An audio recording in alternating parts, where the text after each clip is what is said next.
กำหับซ่อมข่าวกันเติมบงตัวแต่งตั้งสหายผู้วันแพ่งมาเกตเป็นเลขาหน่วยภาคเขื่อนไฟฟ้าแซละบัมพิธีบงตัวแต่งตั้งเลขาหน่วยภาคเขื่อนไฟฟ้าแซละบัมได้จัดขึ้นในตอนเช้าของวันที่23มกราคม2026นี้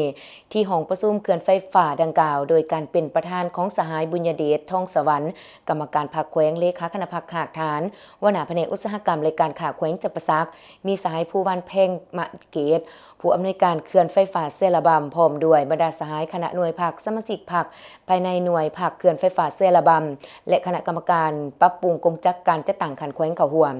กองประชุมสหายอุดรวงศ์ศักดาห้องผู้อำนวยการเขื่อนไฟฟ้าแซละบัม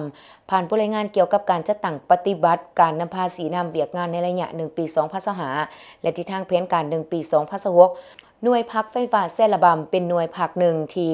ขึ้นกับคณะพักหักฐานแผนกอุตสาหกรรมและการค้าแขวงจับประซักซึ่งได้รับการสร้างตั้งขึ้นในวันที่10 ปี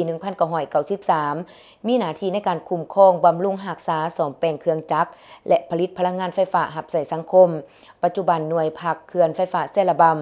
มีคณะหน่วยพัก3สหายยิง1สหายและสมาชิกพักทั้งหมด16สหายยิง2สหายตลอดระยะ1 ปีผ่านมา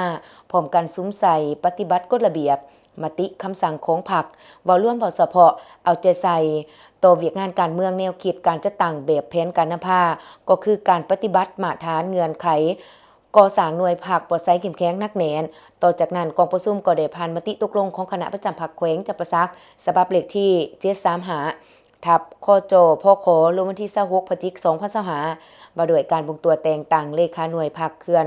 ไฟฟ้าแซละบัมในนั้นบงตัวแต่งตั้งสหายผู้ว่านแพ่งมาเกตเป็นเลขาหน่วยภาคเขื่อนไฟฟ้าแซละบัมตอนท้ายกองประชุมสหายบุญญเดชทองสวรรค์